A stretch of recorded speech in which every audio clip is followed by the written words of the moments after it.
गुरु ब्रह्म महिमा अलेख शरण।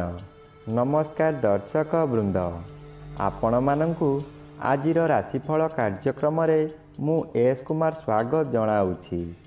प्रतिदिन निजर राशिफल जानिबा पाई गुरुकृपा यूट्यूब चैनल को सब्सक्राइब करंतु और पाखरे थिबा बेल आइकन को प्रेस करी ऑल नोटिफिकेशन ऑन करी दियंतु, जहा फଳରେ आमे जेतेबेले वीडियो अपलोड करिवो प्रथमे आपण वीडियो देखि पारिबे।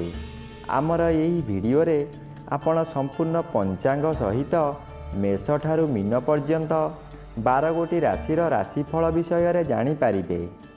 वीडियो को दयाकरी शेष पर्यंत देखंतु। वीडियोटी भल लागिथिले वीडियो को लाइक करंतु एवं आपणक प्रियजन पाखु शेयर करी जणांतु। एबे आसंतु जानिबा आज दिनर संपूर्ण पंचांग विषय। आज 2024 मसीहा सेप्टेम्बर मास 20 तारीख शुक्रवार, दिल्ली स्वराब्द सन 1432 साल, स्वाधीन भारताब्द 78 वर्ष, महिमाद 197 वर्ष। उत्कल गजपति श्री श्री गजपति दिव्यसिंहदेव महाराजांकर 68 अंक। सौरस्व आश्विन मास 4 दिन, चांद्रमते आश्विन कृष्ण पक्ष तृतीया तिथि, रात्रि 12 घंटा 43 मिनिट पर्यंत। आजिर सूर्योदय बिरजा क्षेत्र को 5 घंटा 37 मिनिट, कन्या लग्न शून्यदंड 28 लिता गते उदय।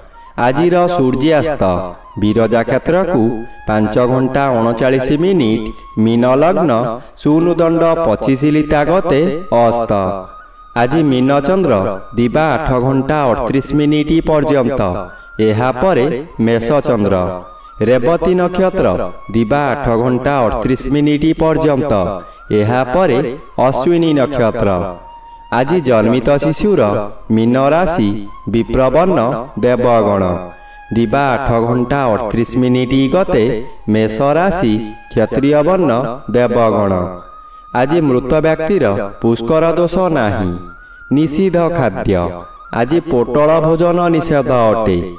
आजिर अमृत जोग प्रातरु दिबा 6 घंटा 25 मिनिट मध्य, दिबा 7 घंटा 13 मिनिट गते 9 घंटा 39 मिनिट मध्य, दिबा 12 घंटा 1 मिनिट गते अपराह्न 3 घंटा 13 मिनिट मध्य, संध्या 6 घंटा 26 मिनिट गते रात्रि 9 घंटा 39 मिनिट मध्य एवं शेष रात्रि 4 घंटा 5 मिनिट गते 5 घंटा 37 मिनिट मध्य।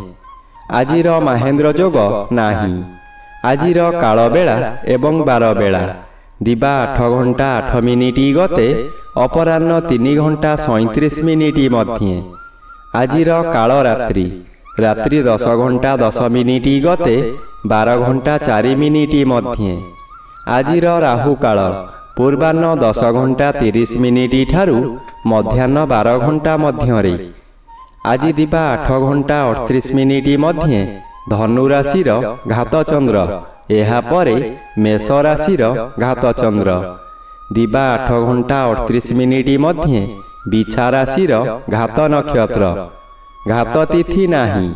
बिछा राशि धनु राशि और मीन राशिर घात 12। प्रिय बंधुगण, एबे आसंतु जानिबा मेष ठारू मीन पर्यंत 12 गोटी राशिर राशिफल विषय रे। प्रथमे जानिबा राशिचक्रर प्रथम राशि मेष राशि विषय रे। आज मेष राशि जन्मित व्यक्ति मानक सकाशे षष्ठ स्थान रे रवि गोचर करूछंती शुभ फल प्रदान करिबे। आपणकर पर्याप्त परिमाणर व्यवसायरू अर्थ मिलिब। प्रातः समय रे द्वादश चंद्र अशुभ और पूर्वाह्न ठारू घात चंद्र अति अशुभ कराइब। मन मध्य रे दुश्चिंता बढ़ी जीव, आय कमी जीव, ऋण कारोबार रे हानि घटिब। अजथारे बहु स्थान को गमन करिबे। परिवार रे कलह हेब। हाथ पांतारे थिबा अर्थ हाथरू खसी जीव। एबे आसंतु जानिबा राशिचक्रर द्वितीय राशि वृष राशि विषय रे। आज वृष राशि जन्मित व्यक्ति मानक सकाशे प्रातः समय रे एकादश चंद्र शुभ और पूर्वाह्न ठारू द्वादश चंद्र कृष्ण पक्ष हेतु फल मिलिब। ପରିବାର ଆପଣଙ୍କୁ ସପୋର୍ଟ କରିବ। ପରିବାର ମଧ୍ୟରେ ସ୍ୱାଦିଷ୍ଟ ଭୋଜନ ପ୍ରସ୍ତୁତ କରିବା ସହିତ ଅତିଥି ବନ୍ଧୁମାନଙ୍କୁ ନିମନ୍ତ୍ରଣ କରି ଆପ୍ୟାୟିତ କରିବେ। ପଞ୍ଚମ ସ୍ଥାନରେ ରବି ଗୋଚର କରୁଥିବାରୁ ହଠାତ୍ ସନ୍ତାନ ପୀଡ଼ା ଦେଖାଦେଇପାରେ, ଯାହାଦ୍ୱାରା ଆପଣ ବାଧ୍ୟ ହୋଇ ଅର୍ଥ ଖର୍ଚ୍ଚ କରିବେ। ଏବେ ଆସନ୍ତୁ ଜାଣିବା ରାଶିଚକ୍ରର ତୃତୀୟ ରାଶି ମିଥୁନ ରାଶି ବିଷୟରେ। ଆଜି ମିଥୁନ ରାଶି ଜନ୍ମିତ ବ୍ୟକ୍ତିମାନଙ୍କ ସକାଶେ ଚତୁର୍ଥ ରବି ଅନ୍ୟ ଗ୍ରହ ଦ୍ୱାରା ବାଧା ପାଉଥିବାରୁ ଅଶୁଭ ଫଳ ମିଳିବ ନାହିଁ। ଦଶମ ଚନ୍ଦ୍ର ଶୁଭ ଓ ପୂର୍ବାହ୍ନଠାରୁ ଏକାଦଶ ଚନ୍ଦ୍ର ଶୁଭ ଫଳ ମିଳିବ। କୌଣସି ବନ୍ଧୁ କିମ୍ବା ମାତୁଳ ପରିବାରରୁ ସାହାଯ୍ୟ ମିଳିବ। ଅଚାନକ ମାତାଙ୍କ ସମ୍ପର୍କୀୟମାନେ ଆପଣଙ୍କ ମନୋବଳକୁ ବୃଦ୍ଧି କରିବେ। ଆର୍ଥିକ ସାହାଯ୍ୟ କରିପାରନ୍ତି। କର୍ମକ୍ଷେତ୍ରରେ ସାହାଯ୍ୟ ସହାନୁଭୂତି ପାଇ ଉନ୍ନତି କରିବେ। ଏବେ ଆସନ୍ତୁ ଜାଣିବା ରାଶିଚକ୍ରର ଚତୁର୍ଥ ରାଶି କର୍କଟ ରାଶି ବିଷୟରେ। ଆଜି କର୍କଟ ରାଶି ଜନ୍ମିତ ବ୍ୟକ୍ତିମାନଙ୍କ ସକାଶେ ତୃତୀୟ ରବି ଶୁଭ ଓ ପୂର୍ବାହ୍ନଠାରୁ ଦଶମ ଚନ୍ଦ୍ର ଶୁଭ ଫଳ ମିଳିବ। ତୃତୀୟ ସ୍ଥାନରେ ରବି ଭ୍ରମଣ କରୁଥିବା ସମୟରେ ଆପଣଙ୍କୁ ବରଦାନ ସଦୃଶ୍ୟ ଫଳ ମିଳିବ। ଆପଣଙ୍କ ଆୟ ପୂର୍ବରୁ ଯାହା ଥିଲା ତାହା 2 ଗୁଣରେ ପରିଣତ ହେବା ଅସମ୍ଭବ ନୁହେଁ। ଆପଣଙ୍କ ପ୍ରତ୍ୟେକ କାର୍ଯ୍ୟରେ ସମ୍ମାନ ମିଳିବ, ପ୍ରଶଂସା ମିଳିବ, ଶରୀରରେ ଶକ୍ତି ଜାଗ୍ରତ ହେବ। ଯେଉଁ କାର୍ଯ୍ୟ କରିବାକୁ ଚାହିଁବେ ତହିଁରେ ଆପଣଙ୍କୁ ସ୍ୱାଧୀନତା ମିଳିବ। ଏବେ ଆସନ୍ତୁ ଜାଣିବା ରାଶିଚକ୍ରର ପଞ୍ଚମ ରାଶି ସିଂହ ରାଶି ବିଷୟରେ। ଆଜି ସିଂହ ରାଶି ଜନ୍ମିତ ବ୍ୟକ୍ତିମାନଙ୍କ ସକାଶେ ଦ୍ୱିତୀୟ ସ୍ଥାନରେ ରବି ଗୋଚର କରୁଥିବାରୁ ଆପଣଙ୍କ ମୁଖମଣ୍ଡଳରେ ପୀଡ଼ା ଅନୁଭବ କରିବେ।